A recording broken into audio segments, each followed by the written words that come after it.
안녕하세요. 김궁헌 목사입니다. 어제는 사례 발표를 했고 오늘은 그 바탕에 있는 원리를 설명하는 시간을 좀 갖도록 하겠습니다. 새 시대 새 선교, 왕의 선교 운동입니다. 왕의 선교가 뭡니까? 어제 설명했듯이 지교회가 주도하는 총체적인 협력 선교를 말합니다. 강의를 이와 같이 그 6가지 주제를 가지고 이야기하고 결론을 내리도록 하겠습니다. 코로나 이후에 새 시대가 열렸습니다. 동의하세요? 팬데믹 이후의 시대는 절대로 이전과 같지 않습니다. 4차 산업혁명이 가속화되고 그 세계화 시대가 지고 이제는 국가 지역주의 시대로 이게 점점 바뀌어가고 있죠. 개인 프라이버시를 존중하는 이 개방 자유적인 사회에서 모든 나라들이 점점 통제 사회로 이렇게 변화되고 있는 걸 볼 수 있습니다. 무엇보다도 우리 그리스도인들에게는요, 이 새 시대는 본격적으로 성경 예언이 성취된 시대입니다. 마지막에는 하나님께서 모든 걸 다 뒤흔들어 놓습니다. 결국 변동하지 않는 영원한 것만 남게 될 것이에요. 이제 그런 과정에서 우리 그리스도인들에게는요, 이 교회 박해 시대로 다가옵니다. 아마 세계 흐름에 민감한 분들은 점점 가까워왔다는 것을 아마 느낄 겁니다. 여러분, 하나님께서 코로나 팬데믹을 허용하신 이유가 뭐라고 생각하십니까? 교회를 깨우는 하나님의 사이렌입니다. 경보 사이렌. 아주 굉장히 길게 울리고 있습니다. 제게는 이렇게 책망하는 소리로 들립니다. 내가 국경을 열어두었을 때 원하면 마음대로 온 세계가 정말 여기저기 다니면서 전도할 수 있을 때 교회가 뭘 했나? 많은 교회들이 비본질적인 것에 매달린 것 같습니다. 세계화 시대가 계속될 것으로 착각했습니다. 온 세계가 지구촌이 된다니까 우리 그런 말 많이 했잖아요. 복음 전하기가 점점 더 쉬울 거로 생각했습니다. 저도 그랬습니다. 정말 이렇게 될 줄 알았으면 더 열심히 가서 복음 전할 것 하는 그런 후회가 있습니다. 앞으로 코로나19보다 더 심각한 전염병이 창궐할지도 모릅니다. 누가복음 21장 예언처럼 많은 나라들이 중국처럼 감시 사회가 될 겁니다. 특히 미개척 종족들은 그렇습니다. 복음 전하기가 점점 더 어려워질 겁니다. 그 좋은 시절에 정말 아무 데나 갈 수 있고 복음 전할 수 있던 그 시절, 여러분 이미 기회는 다 놓쳤습니다. 물론 지난 10년 또 20년 동안에 이 열린 기회를 잘 활용했던 교회들도 있었습니다. 그러나 너무 소수입니다. 저희 마라테 비전 교회도 금년에도 인도 선교를 갑니다. 닫혀 있는데 지금도 팀을 모아서 훈련하고 있다고 해요. 물론 비대면 선교입니다. 이미 저희들은 과거 10년 동안 인프라를 다 구축해 놓았기 때문에 금년에도 비대면으로 개척 선교할 수 있습니다. 인도 사역자들이 이미 미개척 종족들에게 가서 평양의 사람들을 갖다가 찾아오면은 미국에서 이렇게 줌으로 연결해서 우리 팀들이 똑같이 전처럼 복음 전하고 또 간증하고 기도하고 또 교회 개척하게 될 것입니다. 아무리 팬데믹 상황이라도 예수 그리스도의 복음은 전해져야 합니다. 그러나 대부분 교회는 그렇지 않습니다. 어떻게 하겠습니까? 지금부터 시작하면 돼요. 아직 늦지 않았습니다. 그래서 이 선교대회를 하는 거 아닙니까? 이미 구축해 놓은 인프라를 우리가 함께 공유하면 됩니다. 함께 시작하면 됩니다. 인도에만 훈련받은 사역자들이 2,700명이 있습니다. 곧 코로나 사태가 풀릴 겁니다. 지금부터 함께 준비하십시다. 코로나 이후의 그 시대의 변화는 선교지 변화로 이어지고 또 선교의 변화로 이어질 겁니다. 앞으로 선교사 중심 선교는 좀 강한 말을 쓰면 무너질 겁니다. 앞으로는 정말 선교사 의존도를 최소화하는 선교로 가야 합니다. 그게 원래 성경적인 선교입니다. 또 4차 산업혁명 플랫폼도 이용해야 되고요. 현지 교회와 현지 목회자들을 제자 삼아서 그들에게 이양하는 선교가 되어야 합니다. 그 현지 교회들이 이양받아서 그 교회가 선교적 교회가 되어서 그 안에서 종족 복음화 운동이 확산되어져야 되고 또 다른 종족으로 나아가서 계속적으로 이렇게 종족 개척이 일어나야 합니다. 그것이 바로 새 선교입니다. 지교회가 주도하는 총체적인 협력 선교, 왕의 선교입니다. 선교의 그 새 패러다임, 우리가 사실 이 대회에서 새 패러다임 지교회가 주도하는 총체적인 협력 선교다 이렇게 여러 차례 이 얘기를 하는데 사실은 뭐 새로운 게 없습니다. 새 시대도 없어요. 사실은 이 시대가 아니라 오는 세대가 진짜 새 시대 아닙니까? 그게 하나님 나라. 그러니까 이 땅에서 말하는 새 시대는 새 시대가 아니에요. 해 아래는 새로운 게 없습니다. 새 선교도 사실 우리 20년 전부터 있었습니다. 아니 2000년 전부터 있었어요. 원래 그 성경에 나와 있는 초대교회 선교가 바로 지교회가 주도하는 전략적인 미개척 종족 선교예요. 바울 선교. 18세기 모라비안 선교 때도 그랬습니다. 근대 선교에 들어오면서 변질이 된 거예요. 그러니까 변질된 선교가 지금까지 이렇게 이어오면서 우리가 소위 여기 나와 있는 전통적인 선교로 자리 잡은 겁니다. 전통적인 선교가 뭐죠? 선교는 선교단체와 파송된 선교사들이 하는 거고 교회는 뒤에서 재정 지원하고 기도 지원한다. 선교의 주체가 누가 됐습니까? 선교단체 또는 선교사입니다. 원래 선교의 주체는 교회였는데 빼앗겼습니다. 물론 빼앗긴 거 아니에요. 교회가 안 하니까 개인들이 선교단체를 조직해서 한 거예요. 잘한 일입니다. 허슨 테일러 중국 내지 선교회 OMF 전신이죠. 그렇게라도 했으니까 이 정도 지금의 이 정도 결과를 가져온 겁니다. 좋은 겁니다. 그런데 부정적인 결과도 있습니다. 교회가요. 전통적인 선교의 결과로 교회가 선교에서 뒷전으로 밀려났습니다. 교회가 선교에 대해서 여러분 다 보세요. 수동적인 태도를 갖고 있습니다. 선교는 선교단체가 알아서 하는 거야. 선교사가 알아서 하는 거야. 교회는 그냥 뒤에서 재정으로 기도로 도와주면 된다. 그게 너무 당연하게 지금 여겨지고 있습니다. 그래서 더 심각한 것은 그 결과 그 미전도 종족이요. 매년 증가합니다. 여기 데이터를 보십시오. 표에 나와 있는 거. 저도 이 데이터를 위에 두 개, 그 95년도, 2011년도, 2012년에 저희 교회에서 미전도 종족 개척 컨설테이션 하면서 이 IMB의 짐 헤이니 그분이 그때 디렉터로 있었는데 처음 봤어요. 보고 놀랐습니다. 1995년도 우리가 미전도 종족 개척 선교를 본격적으로 하기 시작할 때가 6,431개였어요. 29.8억 명. 근데 그것이 16년 만에 6,524개로 늘어나고 인구는 10억 명 이상이 증가해서 40.3억 명이 된 겁니다. 제가 금년도 자료를 찾아봤어요. IMB에 들어가서. 그럴 때마다 금년도에는 미전도 종족이 7,008개로 늘었습니다. 그리고 인구는 뭐예요? 거의 46억 명이에요. 6억 명이 또 증가했습니다. 물론 뭐 여러 가지 이유가 있어요. 새로운 그 미전도 종족이 발견되기도 하고 또 구분을 새롭게 하기도 해요. 그러나 중요한 것은요. 여기에 미전도 종족 인구는요. 계속해서 증가하는 겁니다. 자명한 결론이 뭡니까? 전통적 방식으로 안 된다는 겁니다. 효과적이지 않아요. 전통적 방식이. 성경적이도 않습니다. 전통적인 방식으로는요. 이 미전도 종족을 개척하지 못합니다. 미전도 종족을 개척하지 못하는데 어떻게 선교입니까? 그래서요. 옛날 패러다임을 버리고 새 부대를 취해야 합니다. 지금도 예수 이름을 한 번도 듣지 못한 미전도 종족, 미개척 종족 혹은 비개척 종족이 너무 많아요. 여기 나와 있는 것처럼 UPG는 미전도 종족 2% 미만 복음화율 7,400 종족. 아까 7,800 종족은 이제 IMB 자료고 여기 7,400 종족은 조슈아 프로젝트 자료입니다. 이 종족 수가 달라요. IMB에서는 12,000개로 보고 여기는 17,000개로 보기 때문에 좀 데이터가 다릅니다만 뭐 상관없습니다. UPG 0%는 비개척 종족이에요. Unengaged, Unreached People Group.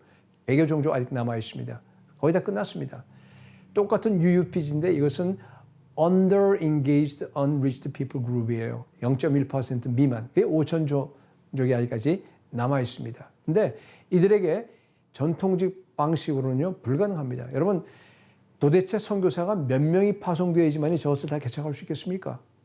100만 명? 200만 명? 여러분 예수 믿는 모든 진짜 그리스도인들이요 선교사입니다. 저와 여러분이 모두 다 선교사가 되어야 저게 가능합니다. 이제 사실 장기 선교사는 그렇게 많이 필요치 않아요. 들어갈 수도 없어요. 미개척 종족에는 정말 장기 선교사는 뛰어난 전략적인 코디네이터 역할을 할 수 있는 그런 정예가 필요합니다. 우리 모두가 다 선교사니까. 그러기 위해서 여러분 다시 강조합니다. 반드시 지교회가 주도해야 합니다. 모든 담임 목사가요, 세계 선교를 이끌어야 합니다. 종족 개척 선교를. 한국의 교회가 5만 개 아니에요. 10%만 나서면 어떻게 되겠어요? 5천 개. 끝낼 수 있습니다. 큰 교회는 큰 종족 맡고 작은 교회는 작은 종족 맡으면 됩니다. 여러분 총체적인 협력 선교가 되어야 합니다. 여기 나와 있는 그림 다시 한번 반복합니다. 왕의 선교, 지총협 선교. 선교는 거대한 팀 사역입니다. 타겟이 가장 중요해요. 여기에 지교회, 선교단체, 장기 선교사, 현지 교회들이 이렇게 함께 모여서 어디를 지금 타겟 대상으로 합니까? 미개척 종족 혹은 비개척 종족 혹은 미전도 종족. 미전도 종족 하면 다 포함하는 겁니다. 미전도 종족 개척이 아주 어렵습니다. 어려운 이유가 뭔가 하면요. 사탄의 저항이 너무 세기 때문이에요. 사탄은 어떻게 하든지 자기 소유를 어둠 속에 묶어 놓으려고 그래요. 죽을 힘을 다해서. 왜요? 자기 때가 끝나가는 것을 알기 때문이에요. 우리보다 사탄은 성경 더 잘 알아요. 제리 랭킨이라고 IMB 총재하던 그분이 아주 참 재밌는 말을 했는데 지옥의 모든 그 복도와 방에요. 다 보면요. 마태복음 24장 14절이 써 있대요. 무슨 말이에요? 사탄은요. 한 종족이라도 어떻게 하든지 붙잡고 있으면 되는 거 아니에요. 왜냐하면 거기에 마태복음 24장 14절에 그죠? 이 천국 복음이 모든 종족에게 모든 민족에게 증거되어야지만이 그러기 위해서 온 세상에 전파되리니 그제 끝이 오리라 그랬으니까. 그러니까 한 종족만 붙잡고 있으면 최소한 자기 수명을 연장할 수 있다는 것은 너무너무 잘하는 겁니다. 그래서 우리가 미정도 종족에 가서 선교하면요. 영적 전쟁이 아주 치열합니다. 반드시 바른 성경적인 방법을 사용해야 됩니다. 지교회가 주도하는 총체적인 협력 선교가 성경적인 선교입니다. 물론 좋은 방법 논의를 우리가 잘 선택했기 때문에 선교가 된다 그런 말은 아닙니다. 그죠? 성경적인 원리로 사역하기 때문에 되는 겁니다. 왜 지교회가 주도해야 되느냐?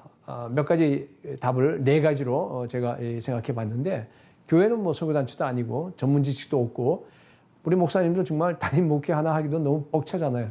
근데 왜 주도해야 합니까? 첫 번째로 교회의 본질은 선교이기 때문에 그렇습니다. 본질은 원래 바뀌지 않는 거 아닙니까? 그 대부분 목사님들은 선교는 교회가 해야 되는 중요한 한 개의 기능, 여러 개 기능이 있는데 뭐 예배, 양육, 뭐 제자 훈련, 뭐 교제, 선교, 뭐 차세대 뭐 이렇게 있는데 그 중에 여러 기능 중에 한 개라고 생각해요. 아닙니다. 선교는요 교회의 본질입니다.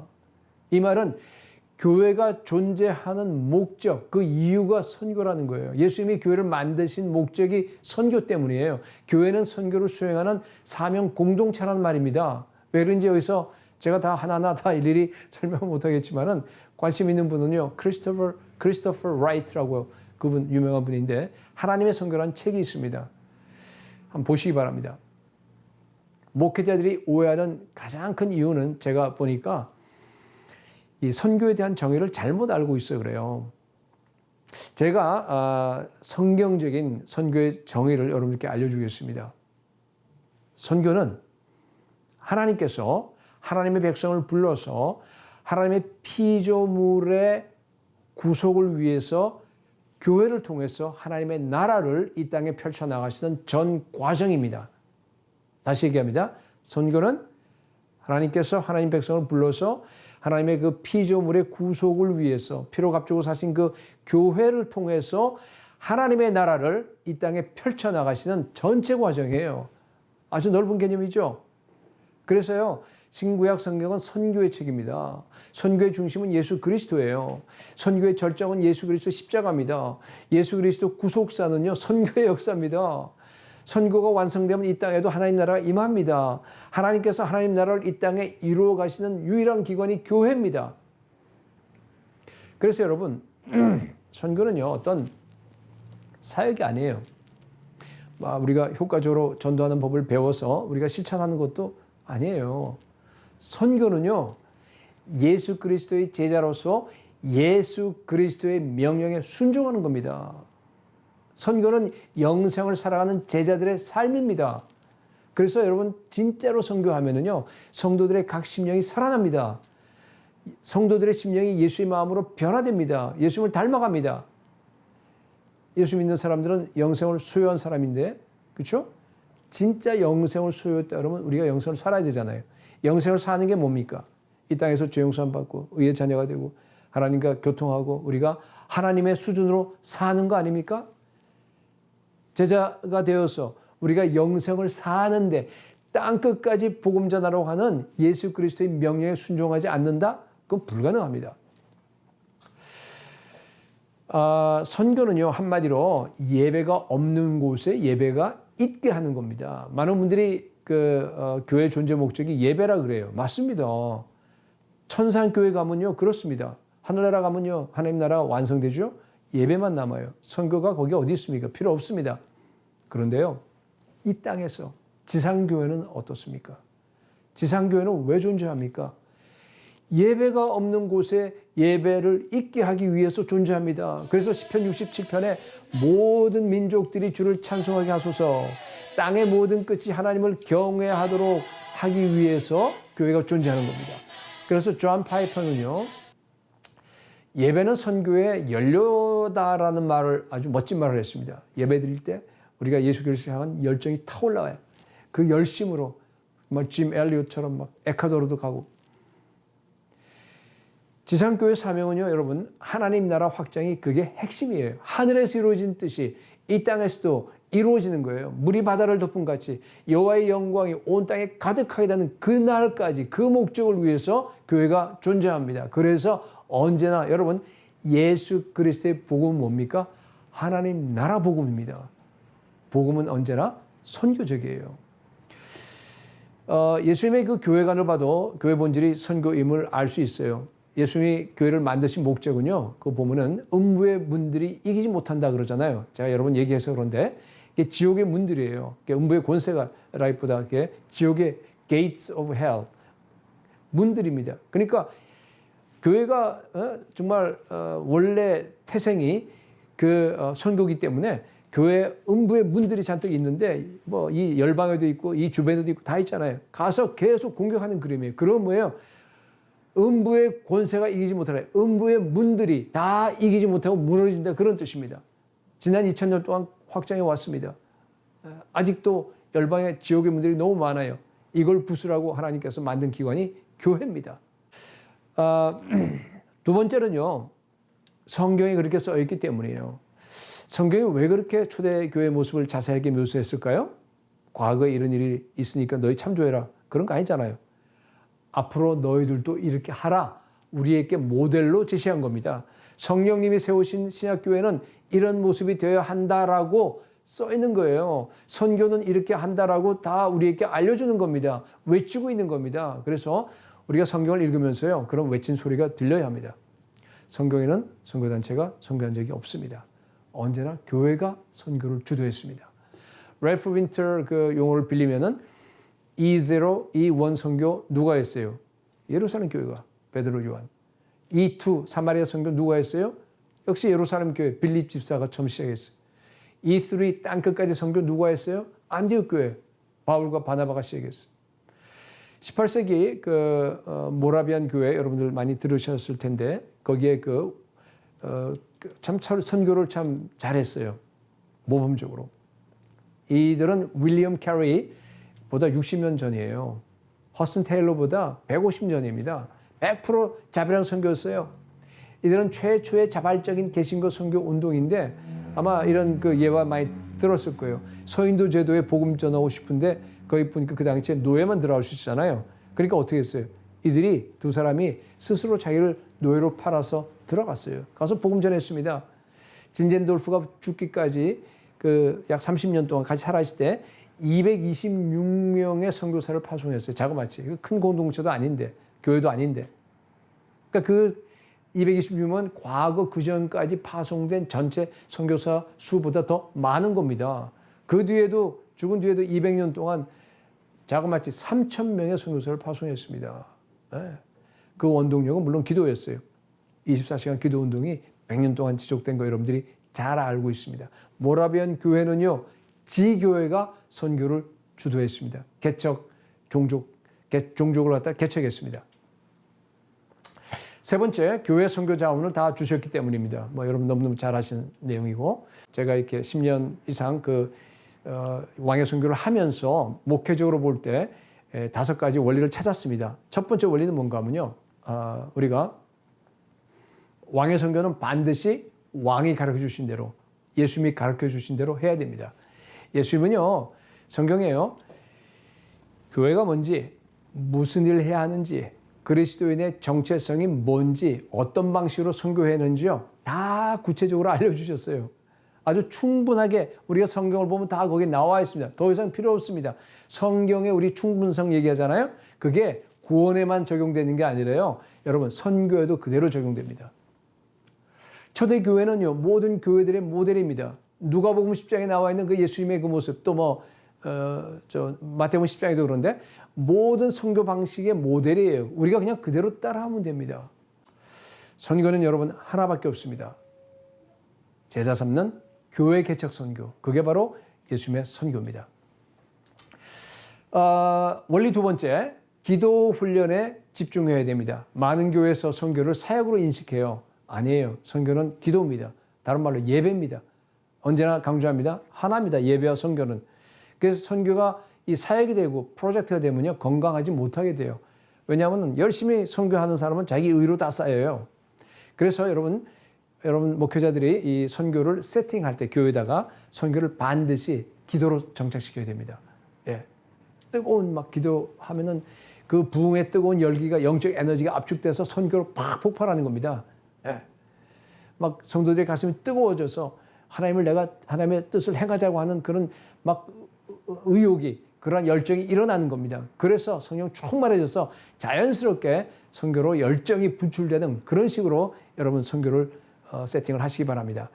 늘 명심할 거는 또 여기 나와 있는 것처럼 여러분 그 앞에 써 있는 걸 쭉 읽어보십시오. 그냥 우리의 목표는 선교 자체가 아니잖아요. 사역 자체가 아니에요. 뭐예요? 예수님을 닮는 거예요. 성도들이 예수님을 닮게 하는 거예요. 우리 써먹기 위해서 선교하는 거 아니잖아요. 그렇죠? 예. 하나님 나라 확장하기 위해서 선교를 갖다가 우리에게 맡겨주신 것 자체가 축복이에요. 왜냐하면 선교 사역을 감당하면서 예수님 마음을 알게 돼요. 예수님과 동행합니다. 예수님 닮게 됩니다. 그래서 선교 사역은 이건 축복을 누리는 거예요. 선교 명령은 우리를 축복하기 위해 주신 명령입니다. 해본 사람은 무슨 말인지 압니다. 따라서 선교 사역 이전에 언제나 우리 성도들 할 때 기도의 사람, 성령의 사람을 만드는 게 우선입니다. 그래서 선교는요, 처음부터 끝까지 다 기도예요. 시작부터 거기 가서도 그렇고 갔다 와서도 그렇고. 단기 선교 때 저희 교회에서 엄격하게 적용하는 규칙이 있습니다. 단기 선교 출발서부터, 비행기서부터 시작해서 대개 한 2주 아니면 또 10일, 짧을 때는 한 가까운 데는 그러니까 7, 8일 또 하는데, 개인적인 대화, 농담 완전히 다 금지합니다. 그 전체 기간 동안에. 그죠? 오직 우리가 할 수 있는 일은 뭐예요? 찬양, 기도, 간증, 또 큐티 나눔, 사역 나눔, 그런 거예요. 그 외에는 다 금지됩니다. 어떨 때는 자동차 타고요, 막 덜컹거리면서 7시간, 8시간 가야 됩니다. 인도에서 특히. 그럴 때는요, 안에서야 아무것도 못해요. 잠은 잘 수 있겠지만, 그러나 찬양과 기도와 간증밖에 못합니다. 다 금지합니다. 팀장들에게 다 얘기해서. 그러니까 10일 동안 말이죠. 선교 사역 자체는 또 다 이게 예배니까 완전히 성령 충만해서 오직 예수 그리스도에 집중해서, 그리고 사역하다가 오기 때문에 사역하기 때문에 그 안에서 기적과 치유가 일어나는 겁니다. 이렇게 완전히 성령께 잠겨 살다가 돌아오면 어떻게 돼요? 정말 이 땅에서 천국을 경험하는 겁니다. 그래서 여러분, 왕의 선교를 하면요, 기도하는 교회로 바뀔 수밖에 없습니다. 그죠? 12조 선교 훈련도 그렇고, 또 선교 기간 10일간 며칠 동안 기도 후원자 7명씩 하라 그래요. 그 사람들은 매일 저녁 기도 나와야 돼요. 그래서 그냥 기도해 줘야 됩니다. 그래서 선교가 교회에 주는 유익은요, 기도를 일으킵니다. 교회가 바뀝니다.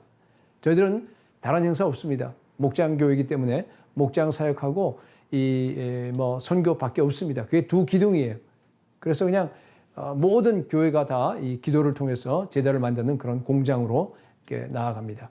세 번째 원리는요, 우리가 현지에서 개척하는 그 교회의 특징이 자생적, 토착적, 그리고 처음부터 선교적 DNA가 가진 그런 교회를 개척할 수 있어요. 어떻게 개척해요? 쉬워요. 교회가 교회를 낳으니까. 우리 교회가 선교적 교회니까 자연히 선교적 교회로 바뀝니다. 네 번째, 모든 평신도를 이 선교사로 무장시켜라. 예, 정말 자기 인생 전체를 다 헌신하도록 선교적인 삶을 살도록 그렇게 해야 됩니다. 원리 다섯 번째는요, 교회 전체를 선교로 하나가 되게 하라. 어떻게 하나님의 비전을 이루는 선교적 교회로 만들 수 있느냐. 시간이 많이 갔기 때문에 그냥 네 가지 제가 그냥 이렇게 읽기만 하겠습니다. 첫 번째, 전적으로요, 담임 목사에게 달려 있습니다. 예. 저는 제가 교회를 개척했기 때문에 주님이 주신 비전대로 그냥 끌고 갈 수 있었습니다. 기존 교회를 선교적 교회로 바꿀 수 있느냐? 거의 불가능해요, 사실. 선교의 편견을 가진 장로님들 절대 안 바뀌어요. 어떻게 할 수 있어요? 어떻게 교회 체질을 바꿀 수 있습니까? 기적이 일어나지 않는 성령의 능력이 아니면 불가능합니다. 그래도 할 수 있는 사람은 담임 목사뿐입니다. 담임 목사의 지금 비전이 10년 뒤에 교회 모습을 결정합니다. 비전을 제시하고 강력하게 리더십을 발휘하기 바랍니다. 그러면 성령께서 도우십니다. 두 번째는 바른 선교단체와 협력해야 됩니다. 어떤 단체가 바른 선교단체인지 5가지 기준이 있는데 생각하겠습니다.